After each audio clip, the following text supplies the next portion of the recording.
spiritual bypassing is when we're being shown something, we're being confronted with something, but we chase all those beautiful good feelings that we're just tapping into instead, going, oh, I'm on the spiritual path. I'm meditating, I'm doing this. I'm doing the work, you know. I'll tell you a way that I spiritually bypassed. It's kind of a strange example, but I remember for years before I got into this work, for some years I had nerve pain. It was pretty debilitating, and that's how I got into doing intuition work. And so once the pain went away, once, I integrated that piece of me, I didn't fully integrate the fear around it. And I was still afraid to push myself in workouts or go running because these were things that used to trigger pain for me. And I remember, you know, getting pushes from my intuition of working out or seeing things about exercising and being like, no, I'm good. I don't need to get my heart rate up high because I meditate so much. And that wasn't true. That wasn't true at all. But it's a way that we can trick ourselves into thinking that we're doing the right thing because we're following what feels good. That's the thing about following this path. Your intuition often shows you what's right for you by showing you what feels good. But then we start walking down that path and it doesn't feel good because all of a sudden it's bringing up fears. We're being confronted with things we've never seen before or never done before, and that feels scary.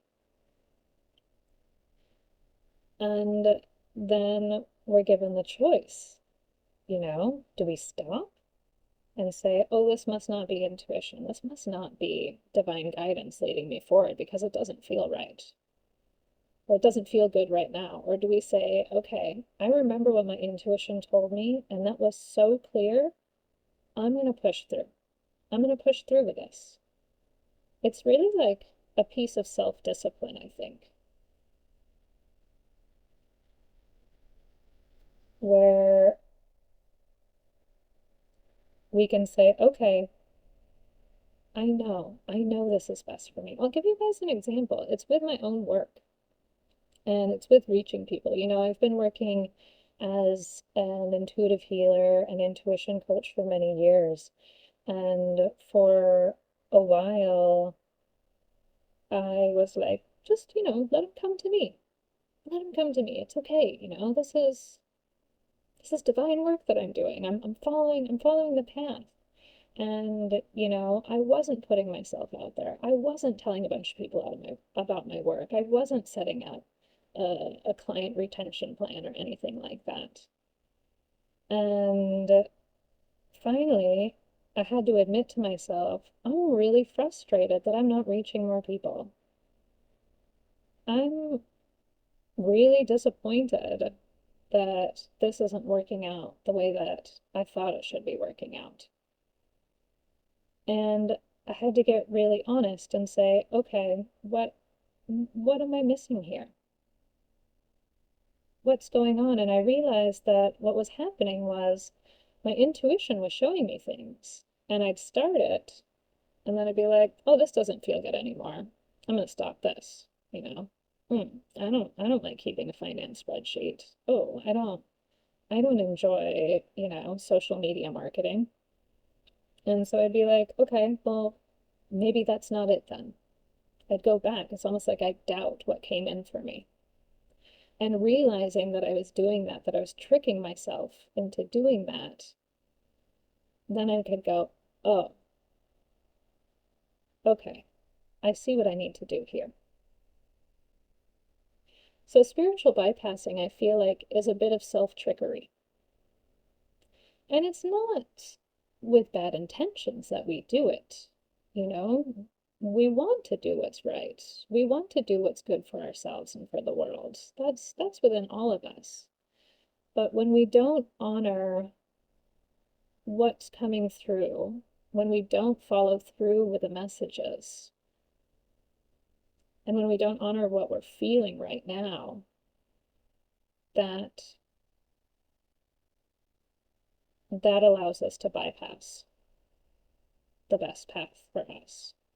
And I want to talk a little bit more about honoring what we're feeling right now, because I think also when we go on this path, we go, okay, love, bliss, light, expansion.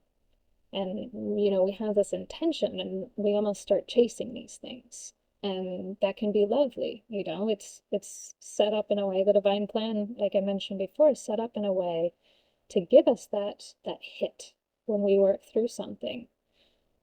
And part of the tricky thing is then not denying our experiences along the way.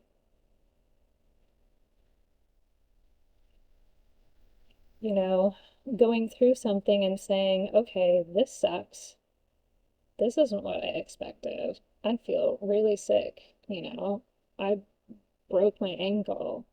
I went through a nasty breakup. And falling into that, and instead of going into sort of a denial, we say, okay, this feels terrible. Here I am. How can I allow this to move through me and move forward in a way that's more aligned and more expansive?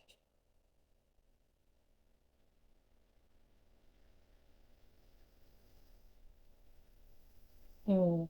And thanks for that, Noni, because I feel like that balance was really needed for that beautiful energy that we felt before. And a reminder if that's always inside of us. And we're gonna move into it sometimes and feel awesome, and sometimes we're gonna move out of it. And to me, sort of the goal of the flow is to keep spending a bit more time here and not go so far away as much. Or when we do go far away because something crazy happens in our life, like you get cancer, you do go way over here. I'll tell you from personal experience, you go way over here. So then it's not about going over here. It's about saying, "Oof, I'm way over here. I'm outside of myself. And now how can I integrate this back in? How can I pull it all back together and honor what it is that I'm feeling or that I'm going through right now?" And one of my favorite questions to ask with this is, what can I learn from this?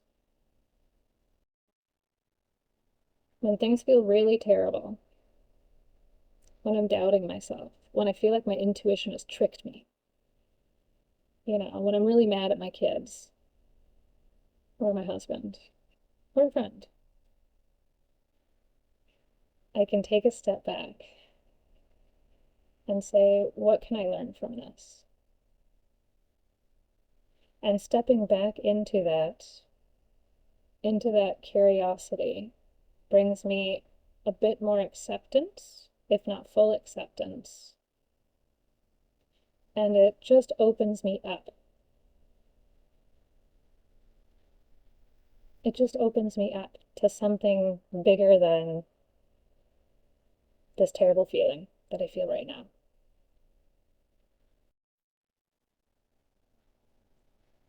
And we can still feel that terrible feeling we feel right now and be open to something bigger and greater.